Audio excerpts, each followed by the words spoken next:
Kita kembali membaca ayat 183 dari surah Al-Baqarah. A'udzu billahi minasyaitonir rajim.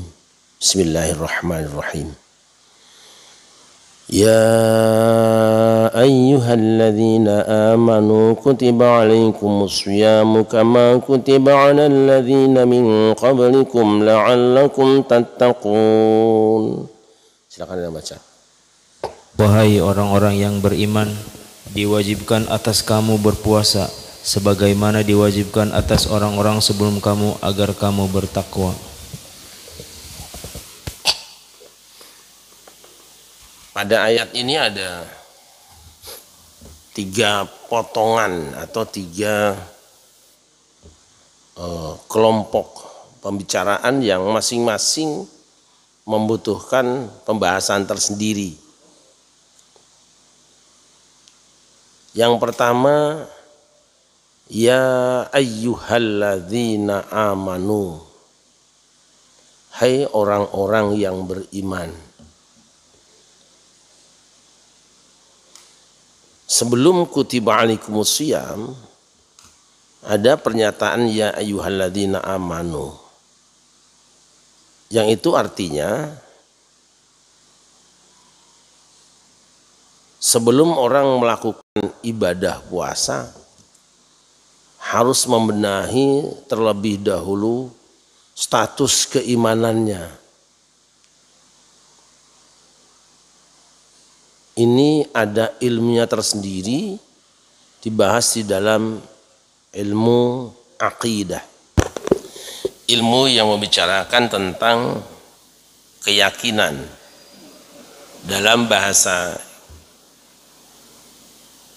ilmu ada disebut dengan ilmu usuluddin, ilmu aqidah, ilmu kalam, nanti ada yang nyebut teologi.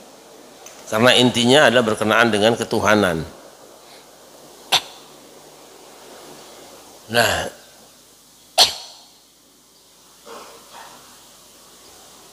kita sebelum lanjut kepada pembicaraan berikutnya, kalimat berikutnya, mendapat isyarat hendaknya apakah kita memang layak disebut sebagai alladzina amanu. Karena dipanggil, jangan-jangan kita tidak termasuk yang dipanggil. Jangan-jangan. Saya ulangi, ayat ini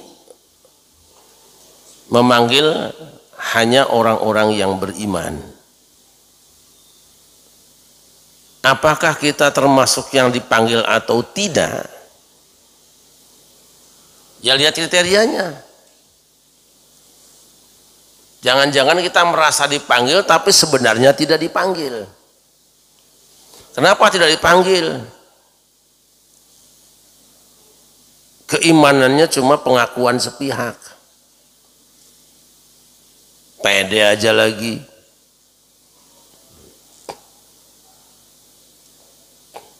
Seperti gini, orang-orang yang merasa pinter kumpul ke depan, kumpul semua ke depan, berarti dia sadar bahwa dirinya pinter. Yang tidak pinter kan ngeragap awake dhewe, wah aku nggak pinter, nggak mau ke depan lah. Sebab sekarang banyak orang yang ketika bersikap itu klaimnya sepihak, tidak menggunakan definisi, tidak menggunakan kriteria. Umpamanya dana bansos untuk fakir miskin, kan? Bansos itu fakir miskin orang kaya, miskin ya. Tapi ketika didata oleh RT, yang kaya pun masuk. Terutama keluarga RT biasanya.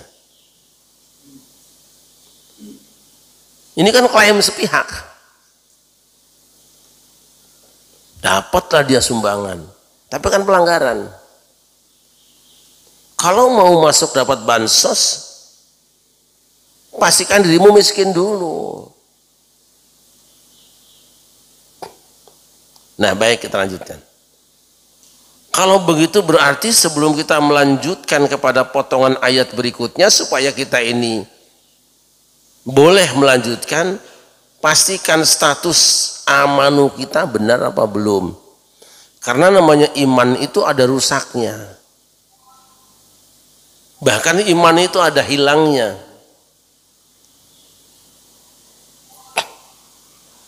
Berarti baru saja baca ya ayyuhalladzina amanu, kita harus periksa iman kita melalui kitab akidah, melalui kitab ilmu kalam, ilmu usuluddin, ilmu tauhid.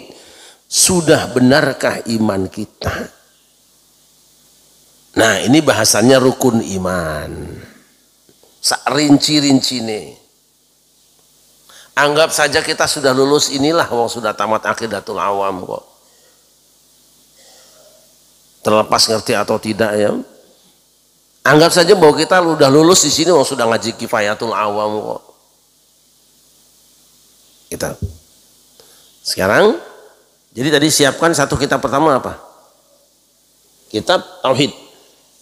Jadi nanti kalau mau nyantri, cari pesantren yang ngajarkan ini. Ini referensi di dalam pesantren itu ini. Ini pembahasannya Kitabul Aqidah.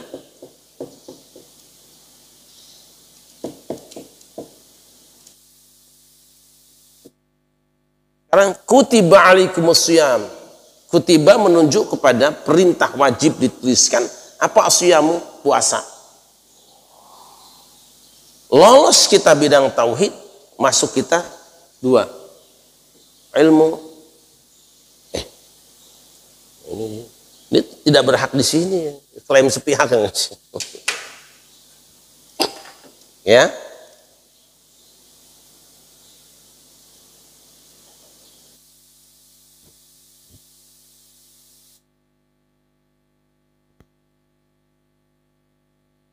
Kedua ilmu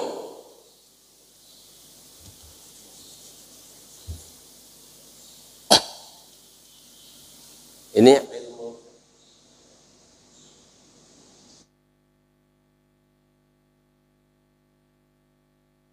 kitabnya Kitabul Fiqh. Kudu ngaji fikih supaya benar imannya, ngaji kitab akidah, supaya benar puasanya, supaya benar ibadahnya, ngaji kitab fikih yang mengatur peraturan bagaimana puasa yang benar. Sebab kita belum selesai, masih ada satu rute lagi, finalnya di sini, finishnya di sini. Apa? At-taqwa. Taqwa. Ini apa? Ini melahirkan ilmu juga.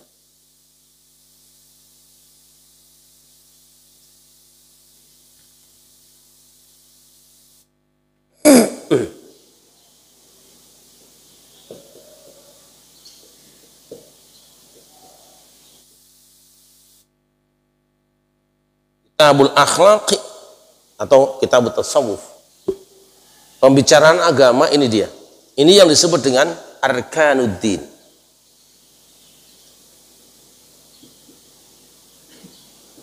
Tiga rukun agama, sendi agama itu tiga: akidah, fikih, dan tasawuf atau akhlak. Kenapa ini bagi dua? Tasawuf nanti berhubungan dengan Allah, akhlak berhubungan dengan manusia. Tapi ini adalah proses akhir dari perjalanan seorang hamba setelah beriman, kemudian berislam, berihsan. Ini yang disebut dengan rukun iman, rukun Islam, rukun ihsan, RI 3. Jadi nanti kalau supaya senang anak-anak, RI 1 apa? Rukun Islam. RI 2 rukun Islam. RI 3 rukun ihsan.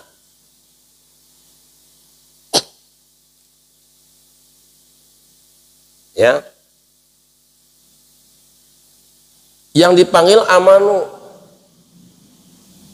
yang tidak amanu enggak dipanggil, dan walaupun kedengaran ayatnya tidak usah dengerin. Selesaikan dulu imanmu. Kalau imanmu bebas dari syirik dan kekufuran, aduh, ini ada penyakitnya. Apa penyakit ini? Penyakit iman tuh syirik dan kufur. Ini penyakitnya. Apa itu syirik, apa itu musyrik, apa itu kekufuran, pelajari.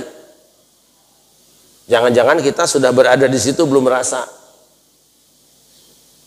Makanya penting anak-anak kita kalau mondok itu cari pondok yang ngajarkan ini, yang benar.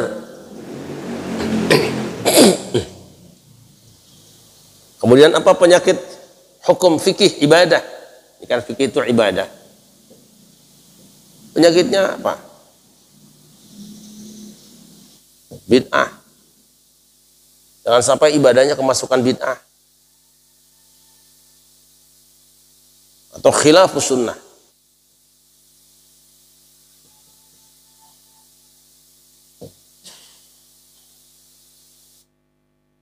Ini yang ketiga, akhlak, tasawuf. Penyakitnya apa?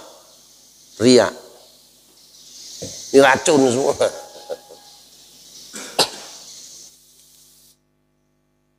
Ya segitulah perjalanan kita. Beres si iman, kemudian laksanakan perintah ibadah puasa dengan menggunakan ketentuan kitab fikih. Kita butuh kepada fikih, jangan sok-sokan. Quran dan sunnah, butuh kita dengan fikih. Sering saya katakan bahwa yang namanya fikih itu terambil dari Al-Quran dan As-Sunnah yang sudah dilengkapi dengan kaidah-kaidah dan pemikiran manusia. Fikih bukan Quran dan Sunnah. Ingat ya. Tetapi fikih berdasarkan Quran dan Sunnah. Karena fikih bukan Quran dan Sunnah, tetapi berdasarkan Quran dan Sunnah, berarti fikih dipengaruhi oleh pemikiran dan analisa manusia yang disebut dengan ijtihad. Karena itu hasil olahan pemikiran manusia terhadap Quran dan Sunnah, sedangkan manusia itu berbeda-beda. Bisa jadi fikihnya beda, tapi sadari Quran dan Sunnahnya sama. Ini kaidah ini penting untuk kita hidup bermasyarakat. Jangan sampai kita megang fikih seolah-olah kita paling Quran. Tidak, itu paling fikih. Semuanya juga Quran dan Sunnah. Kok beda? Yang tidak beda Quran dan Sunnahnya. Dia menjadi berbeda karena manusia yang membaca dan memahaminya. Jangan pernah menjadikan fikih sebagai Quran. Bahaya. Sebab sekarang muncul kelompok-kelompok yang sedikit-sedikit bid'ah, sesat, bahkan kafir, hanya karena berbeda dengan fikihnya, hanya karena berbeda dengan pemahamannya. Selama Quran dan Sunnahnya sama, kemudian diijtihadi oleh orang yang memang berhak untuk itu, yaitu ulama, maka hasil pemikirannya tidak boleh dianggap melawan Al-Quran.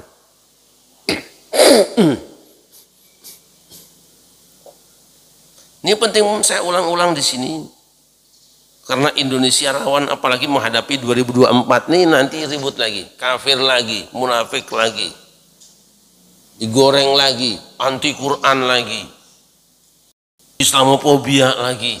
Bukan anti Quran. Yang berbeda dengan kamu tuh Qurannya sama. Bahkan kebanyakan lebih pintar dari kamu. Cuman pemahamannya yang berbeda. Bisa jadi pemahaman mereka justru lebih baik sebab kamu mahamnya dengan emosi. Begitu baca Quran pakai emosi, setan yang masuk. Begitu Quran dibaca dengan pesanan sponsor, karena ada calon yang akan maju, lalu datang pada kamu, maka ayat yang kamu baca itu ditambah dengan wahyu setan.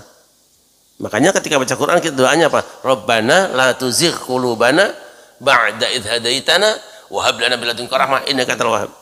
Tuhan, jangan lencengkan hati kami zaigh itu apa namanya? Mengo. Jangan simpangkan hati kami setelah engkau bimbing kami dengan milih Quran sebagai bacaan. Nah itu. Udah ya, nanti kepanjangan lah. Fikih itu berdasarkan Quran dan Sunnah. Tetapi fikih bukan Quran Sunnah. Sampai kapanpun fikih tidak akan menjadi Quran dan Sunnah. Oleh karena itu perbedaan di dalam fikih jangan difahami sebagai perbedaan sikapmu dengan dia terhadap Quran dan Sunnah.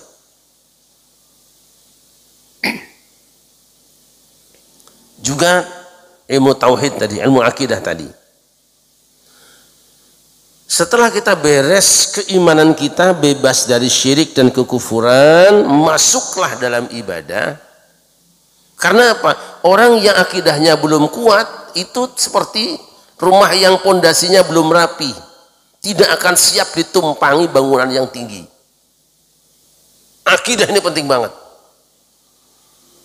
Dan saking hati-hatinya kadang-kadang ada orang yang dalam akidah itu ekstrim, keras banget. Tolong pahami ini supaya kita jangan menyalahkan orang beda kemudian kamu kok terlalu tidak. Ada orang yang sangat hati-hati. Misalnya ketika orang sedang membaca istighosah, manggil misalnya kan, ya Syekh Abdul Qadir Jalani, saya datang ke sini bertawasul dengan dirimu. Dengan pertimbangan akidah, ada di antara saudara kita yang keras, syirik ini. Tolong dipahami. Wah, ini musyrik ini.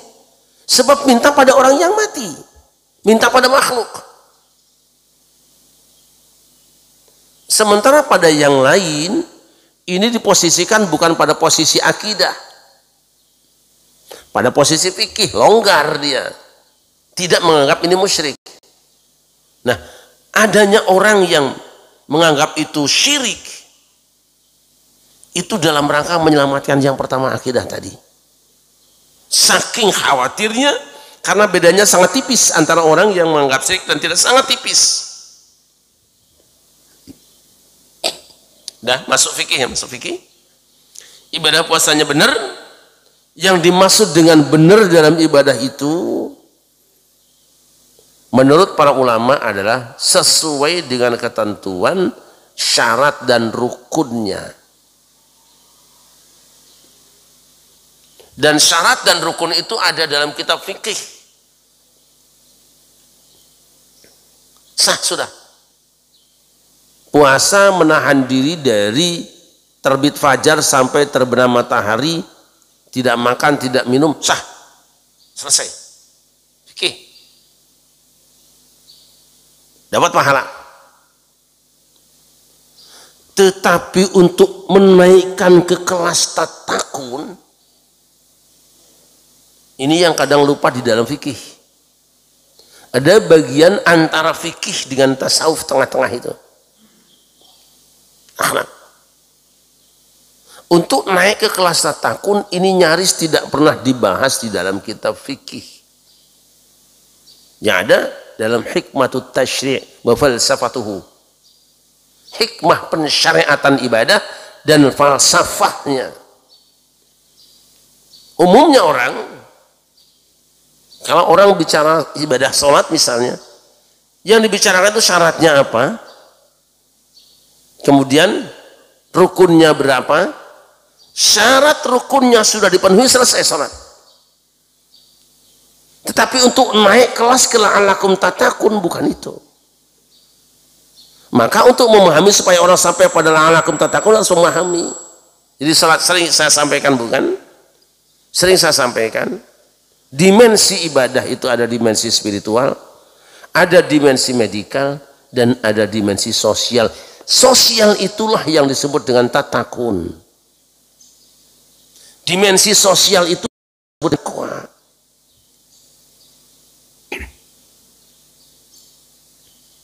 Ini jarang disampaikan.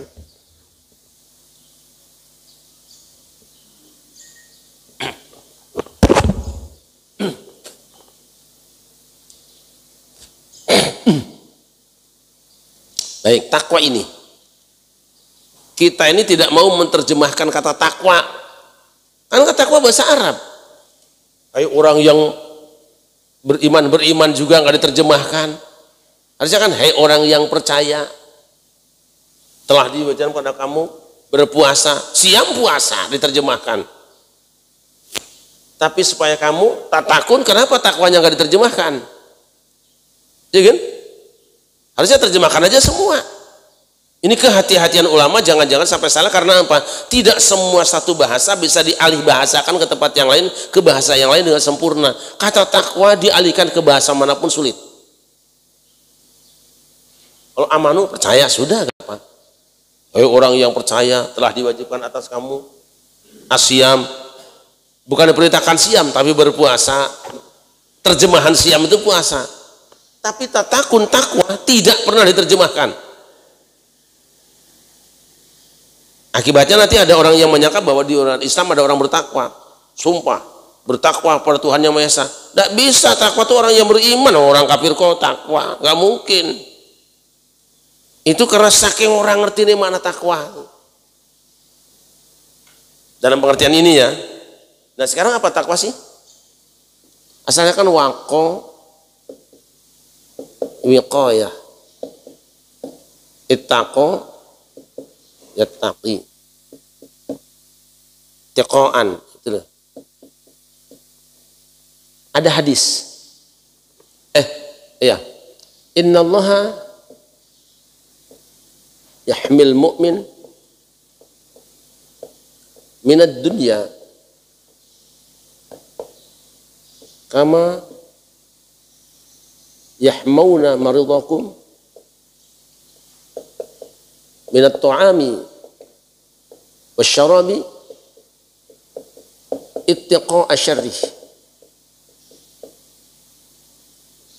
Sesungguhnya Allah menjaga orang yang beriman dari dunia, dijaga betul, jangan sampai kena dunia. Kama yahmauna maridakum, sebagaimana mereka menjaga orang sakit di antara kamu dari makanan dan minuman. Orang sakit itu makan minumnya diatur, dijaga betul. Kenapa? Ittiqa asyarrihi, takut ada dampak buruknya. Ini dia takwa. Ittiqa asyarrihi, karena dalam rangka menyelamatkan orang ini, membentengi, menjaga orang ini dari dampak makanan minuman tadi. Kalau begitu takwa apa namanya takwa itu? Boleh takut? Nek wong Jawa kan ono, wedya sira. Tapi kalau takutnya lihat macan kita lari bisa. Ittiqa bukan itu, meskipun hampir sama. Bukan. Boleh. Ya itu nggak ada yang pas. Karena tidak ada yang pas, maka takwa tidak diterjemahkan. Yang lebih tepat mungkin takwa diartikan dengan kalimat, bukan dengan kata. Mengendalikan diri.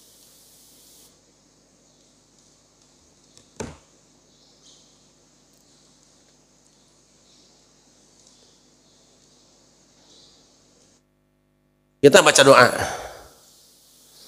Rabbana atina fid dunya hasanah wa fil akhirati hasanah wa qina adzabannar. Qina, asalnya 3. Nih. Wa qina adzabannar. Qini, ini wikoyan. Dan kami, di situ terjemahnya apa coba? Waqina, qi artinya apa? Dan kami dari api neraka. Maksudnya apa? Jaga. Jaga jangan sampai tersentuh api neraka. Bentengilah diri kami lindungilah kami, hindarkan kami, proteklah kami dari siksa. Ini qi waqina, qi asal katanya ini. Nah kalau tidak dipretel begini ya sulit memahaminya. Tapi kalau dipretel juga capek, kecuali santri. Sebab yang bukan santri masih puyeng.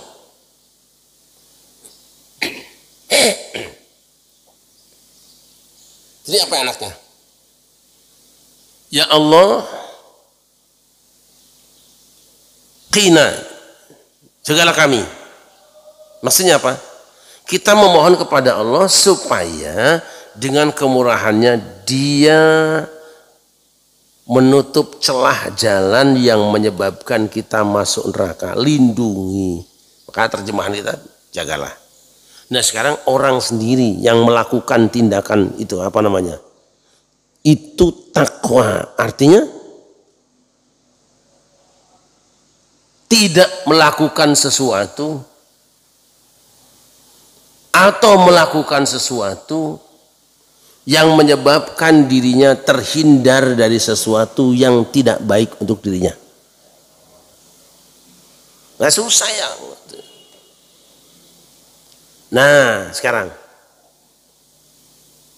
diwajibkan atas kamu berpuasa sebagaimana telah diwajibkan pada orang-orang sebelum kamu, supaya kamu terpelihara diri dari perbuatan-perbuatan tidak baik. Berarti puasa itu mendorong manusia untuk melakukan kebaikan-kebaikan yang menyebabkan dirinya terjaga dari peristiwa yang tidak baik menimpa dirinya. Orang rumit mencari kemana-mana, tafsirnya panjang-panjang, sebenarnya tafsir itu ada di belakangnya.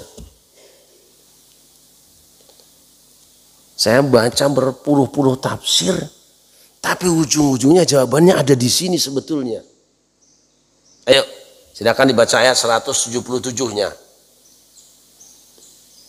Itu dia. Laisal birra an tuwallu wujuhakum qibala al-masyriqi wal maghribi walakinnal birra man amana billahi yawmil akhir wal malaikati wal kitabi wan nabiyina wa atal mali ala hubbihi dhabil qurba wal yatama wal masakin wa minas sabil was sa'ilina fir riqab wa aqama as-salata wa ataz zakata wal mufuna bi'ahdihim idza 'adu was sabirina fil ba'sa'i wad dharra'i wa hinal ba's ulaika alladziina shadaqu wa ulaika humul muttaqun. Silakan baca terjemahannya. Kebajikan itu bukanlah menghadap wajahmu ke arah timur dan ke barat, tetapi kebajikan itu ialah kebajikan orang yang beriman kepada Allah, hari akhir, malaikat-malaikat, kitab-kitab dan nabi-nabi, dan memberikan harta yang dicintainya kepada kerabat, anak yatim, orang-orang miskin, orang-orang yang dalam perjalanan atau musafir, peminta-minta, dan untuk memerdekakan hamba sahaya yang melaksanakan sholat dan menunaikan zakat, orang-orang yang menepati janji apabila berjanji, dan orang yang sabar dalam kemelaratan, penderitaan, dan pada masa peperangan. Mereka itulah orang-orang yang benar dan mereka itulah orang-orang yang bertakwa. Tuh, siapa yang bertakwa? La'allakum tattaqun, supaya kamu jadi orang bertakwa. Yang bertakwa itu siapa? Itu ayatnya. Jauh-jauh amat tafsir. Ya kan? Sayangnya kita nggak pegang terjemahan semua. Kalau pegang kan kelihatan. Laisal birra an tuwallu wujuhakum qibala al-masyriqi wal maghrib. Kebaikan itu kebajikan itu bukan menghadap timur maupun barat. Walakinnal birr man amana billahi wal yaumil akhir wal malaikati wal kitabi wan nabiyyin. Nih, yang namanya kebaikan itu apa sih? Amanah kan? Ya. Ini kan ya man amanah kan sudah jelas. Amanah billahi al yaumil akhir, al malaika, al kitab, an-nabiyyin. Kan rukun iman tah? Ya. Nih rukun iman. Kan sudah ya ayyuhalladzina amanu. Kemudian wa atal mal ala hubbi.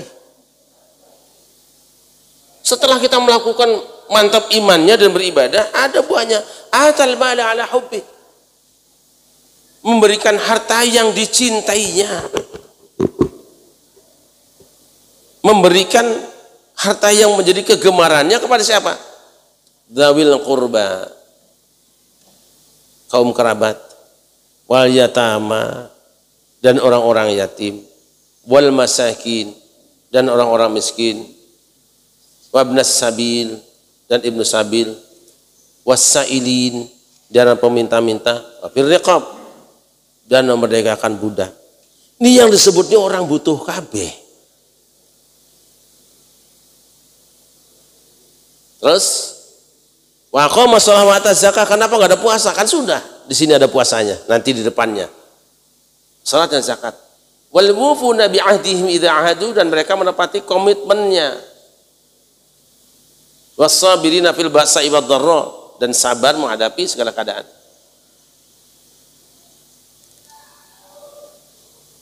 Dalam keadaan mudah, sulit, sempit, sabar.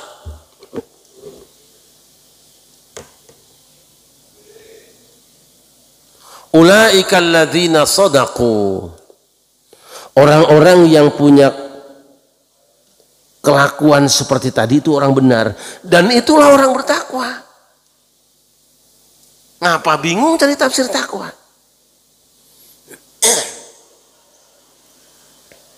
Jadi tafsirnya mundur ke belakang. Kenapa perintah puasa letakkan di depannya? Supaya tahu dulu yang kamu diperintah puasa itu tujuan puasa supaya kamu menjadi orang bertakwa. Karaktermu, kelakuanmu model ini nih. Suka membantu sesama.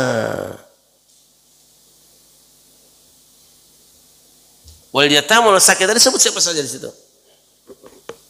Wa atal mala ala hubbihi dzawil qurba, kaum kerabat. Terus al-yatama, terus al-masakin, ibnu sabil,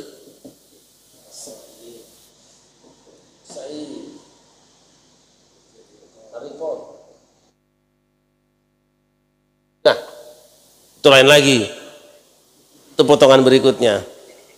Kita diperintah untuk mengulurkan tangan, berbagi harta yang menjadi kesenangan kita pada orang-orang ini. Nih, makanya dalam puasa nanti kalau ada orang yang tidak kuat puasa, bayarnya apa? Fidyatun ta'amu miskin. Gitu loh. Fidyah itu memberi makan orang miskin. Ini kadang-kadang kita buka puasa sesama orang kaya. Bagus ada larangan sekarang, jangan ada buka puasa pejabat ASN. Kenapa? Ya lah paling orang kaya doang lah. Temannya doang itu. Kan itu sudah biasa, tiap hari mereka makan bareng di kantin juga kan.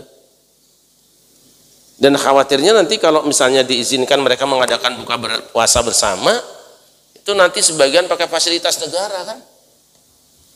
Orang yang nggak paham sabab nuzulnya nyerang-nyerang pemerintah. Kemarin ini nggak boleh, sekarang nggak boleh. Kamu orang ngerasake. Selama ini kira-kira kalau ada pejabat puasa bersama pakai fasilitas negara atau tidak? Negara punya siapa itu? Punya rakyat. Ini loh. Makanya saya sampaikan kepada teman-teman yang protes dengan kebijakan negara. Satu kan ditulis ASN, bukan ASAN anak santri, ASN, PNS lah. Yang tidak boleh itu.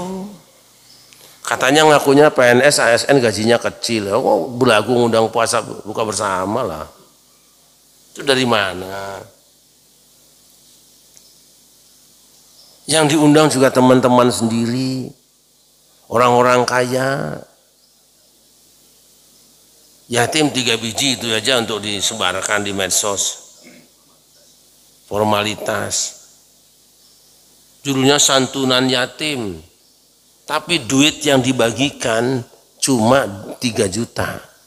Sing buat rame-ramenya ratusan juta ya opong ini. Ini fakta. Saya kan sering diundang ceramah di tempat kayak gitu, tempat menteri itu biasa aja. Enggak kemudian wah aku nggak ceramah di menteri lagi, enggak apa-apa. Situasinya menghendaki supaya jangan diadakan. Mungkin tahun depan diadakan lagi. Kalau perlu tahun depan kita buka bersama di Senayan. Gitu.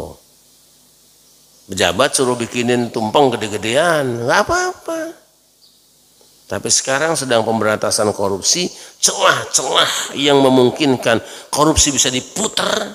Nah itu orangnya. Puasa itu yang disebut takwa tadi kan, mereka itulah orang bertakwa, yaitu orang-orang yang peduli. Jadi la'alakum tatakun, supaya kamu semua terpelihara diri dari sifat-sifat kikir.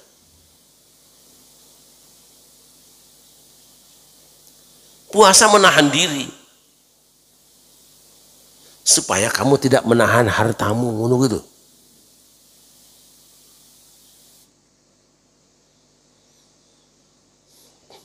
Nah, kita sudah lulus tiga-tiganya belum?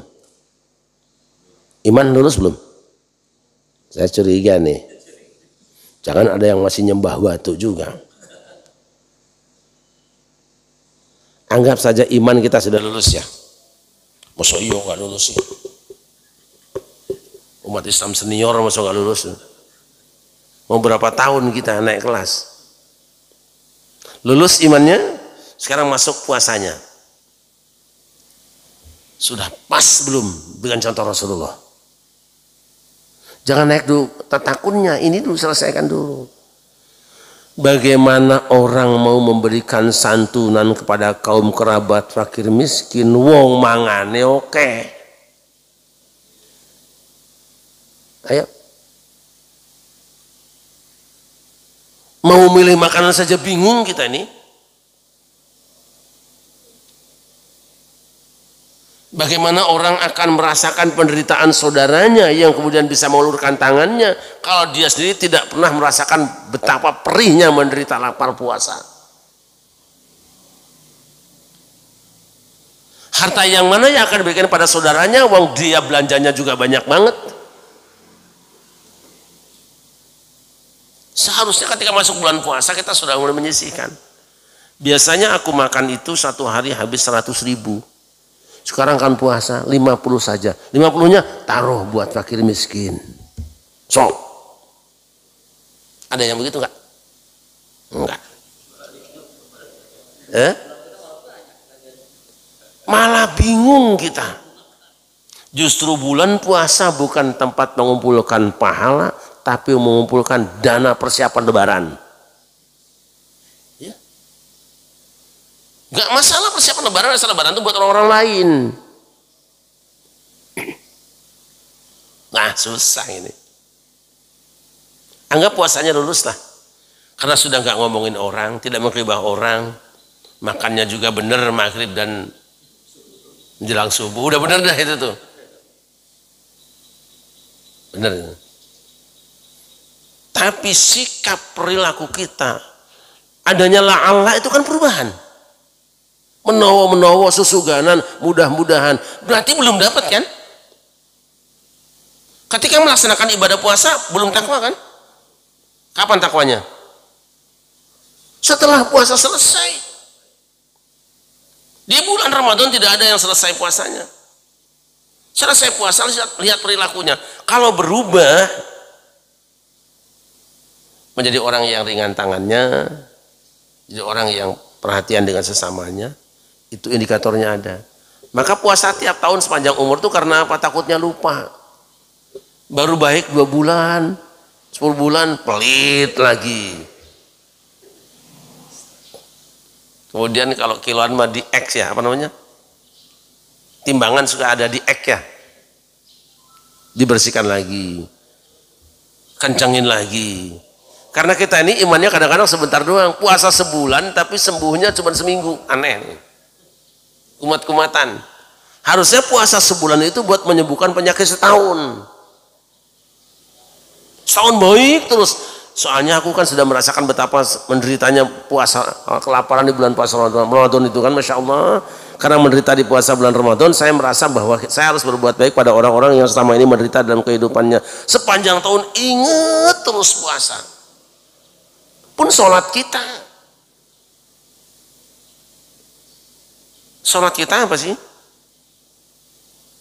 Mendirikan sholat itu baiknya cuma sebentar doang. Tawadunya sebentar, bahkan waktu sholatnya doang. Makanya ada istilah ala sholatihim daimun, sholat daim. Sholat daim apa sih? Orang yang daim sholatnya. Di luar sholat, jungkir balik kita, sujud dan ruku itu perilaku dan jiwa kita ada di situ. Enggak kita mah. Sholat mah sholat, kelakuan mah kelakuan hari-hari, nggak ngaruh tuh. Ini orang kayak belum sekolah sih. Ini punya ijazah apa belum sih?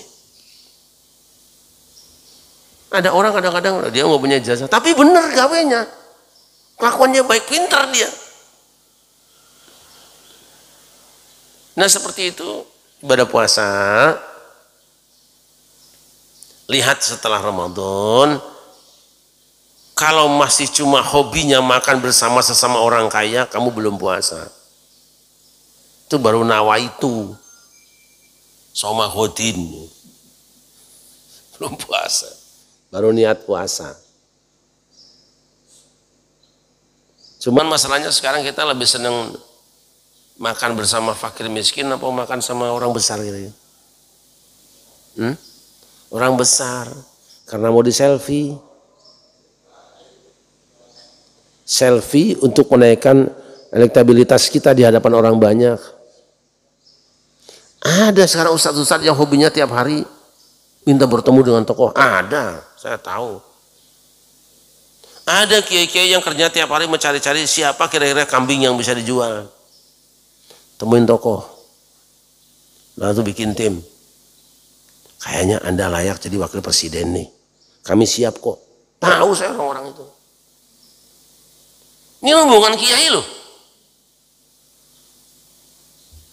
Rombongan bring sana. Saya adalah pimpinan punya jamaah kiai kekuatan sekian. Mereka orang-orang yang didengar suaranya. Oke, ngobrol lama. Lobilah ke partai politik. Bisa nggak kalau tuan ini dicalonkan wapres, calonkan gubernur? Dia nggak berpikir jadi nggak jadi, yang penting kan jadi transaksinya, dapat duitnya tuh. Dia tidak peduli perasaan orang nanti kalau gagal setelah habis duitnya. Ini orang-orang yang dicalonkan ini kadang-kadang kurang mikir juga, seneng aja lagi. Ini ada orang-orang seperti itu, yang tiap hari waktunya dihabiskan untuk ngincer orang kira-kira yang duitnya banyak. Partai mana, tokoh mana, kita calonkan, soal jadi nggak jadi nomor 1000, yang penting duitnya udah kena. Saya tahu kelompok-kelompok seperti itu. Karena penampilannya ulama, ya orang ikut aja. Itu sudah dapat, pindah-pindah dari partai ini terus pindah sana sini, tokoh ini sana kemari. Di rumahnya penuh dengan tokoh foto tokoh-tokoh itu tadi. Sebetulnya bukan dekat dengan tokoh. Dia mencuri. Inilah korban-korbanku. Foto itu sedang berbicara, ini korban-korbannya. Saya tahu. Saya juga pernah diundang untuk deklarasi capres. Pulang saya. Halah, timbang duit 7 juta kok. 10 juta kok oval. Saya sudah sampai lokasi, seret gambar, pulang saya. Saya di mana pulang? Kenapa? Kalau saya dukung dia, saya rugi. Kehalingan idealisme, dia juga rugi. Oh, saya nggak punya suara, nggak ada ngaruhnya kok. Sama-sama merugikan. Saya penceramah kan, keren juga. Ceramah di depan calon presiden. Walaupun belum nyalon, baru sedang dideklarasikan. Saya yakin bahwa saya nggak ada gunanya. Nah, saya pulang aja. Itu makannya mewah, saya makan biasa pecel lele pinggir jalan. Lebih nikmat. Yang dibelinya juga seneng, yang belinya juga enak. Ya itu pada suka-suka aja. Sama-sama sukanya. Baik yang boleh dimuliakan, mari kita periksa iman kita sudah bersih belum? Kalau iman sudah bersih, sekarang sedang berada di medan perang puasa. Lengkapi senjatamu supaya musuh tidak bisa membunuhmu. Puasa ini harus standby terus. Satu-satunya senjata yang paling ampuh di puasa Ramadan adalah diam. Ngomong rawan, bergaul rawan, jalan-jalan rawan. Yang paling aman imsak, menahan diri dari segala kegiatan yang kira-kira akan merusak. Setelah itu nanti Syawal dari sekarang sudah kita persiapkan, kita akan membuktikan bahwa puasa kita itu berbuah dengan baik. Itu apa? Peduli dengan sesama. Ayo kita latih mulai dari sekarang, persiapkan di rumah kita uang belanja yang biasanya buat kita makan 3 kali sehari, yang sekalinya aja. Misalnya Mas Saung belanja sehari 500.000, tolong 150 pisahkan. Harus berani. 150 pisahkan di tempat yang khusus. Nanti Syawal atau sebelum Syawal, Ananda, Brian, keliling kampung terdekat. Mungkin ada orang yang belum bisa bayar kontrakan, atau anaknya belum punya baju lebaran, atau sudah lama pingin pulang kampung tapi tidak punya jalan. Mereka udah, itu Syawal kita ambil, sudah berapa juta itu? 25 hari kali 200.000 sudah berapa? 5 juta. Bagi kita mungkin 5 juta itu nggak ada artinya, tapi bagi anak tetanggamu 100.000 itu sudah bisa membuat tersenyum. Tuhan akan tersenyum jika kau bikin tersenyum tetanggamu. Yuk, ini saya anjurkan ke teman-teman pada suka semuanya juga, apalagi di rumah sakit Serbon ini kan duitnya banyak di sini. Di rumah kita harus ada kotak khusus untuk uang. Nah, orang-orang pinter, mobilnya aja punya kotak khusus. Dari gajinya dipotong nih buat mobil.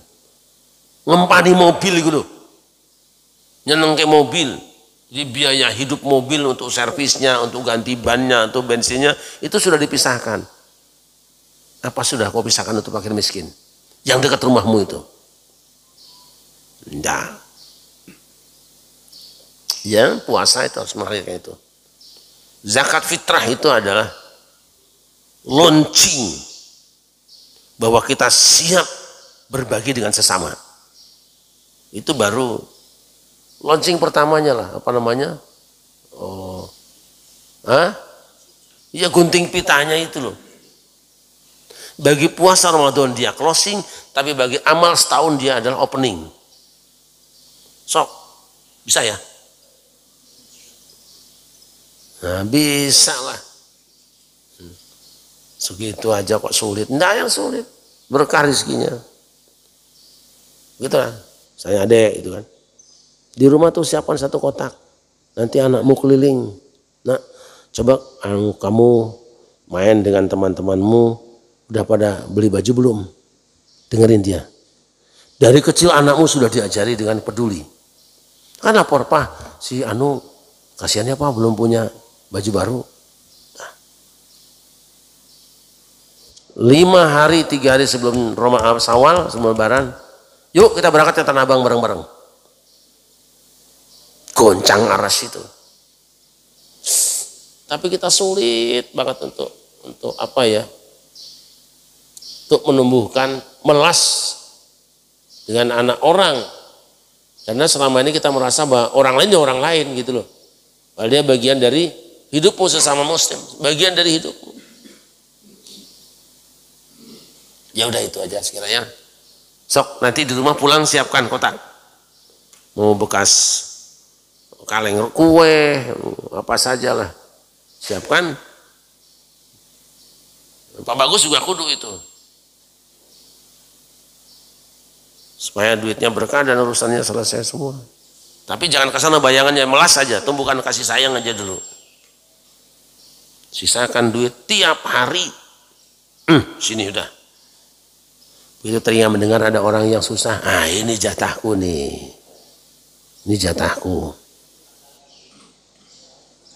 Seharusnya kita ini punya semangat kalau ada orang yang minta bantuan, kita seneng.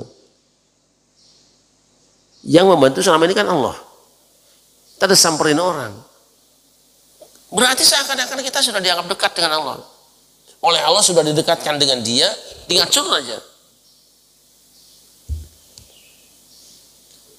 Saja mudah-mudahan puasa kita berbuah kesalehan ya.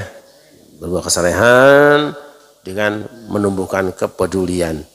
Tidak terdengar lagi ada tetangga yang tidak punya baju baru padahal kita ada di situ. Kalau perlu sak ayam-ayamnya. Cek tetangga yang belum punya ayam buat lebaran. Siapkan. Siapkan. Ada yang baik misalnya ngasih modal orang bulan puasa nih buat dagang nih. Baik juga. Tapi kan jadi capek dianya. Udah biarkanlah, kapan lagi dia mau senang-tenang. Mau tidak capek dan menikmati hidup ini.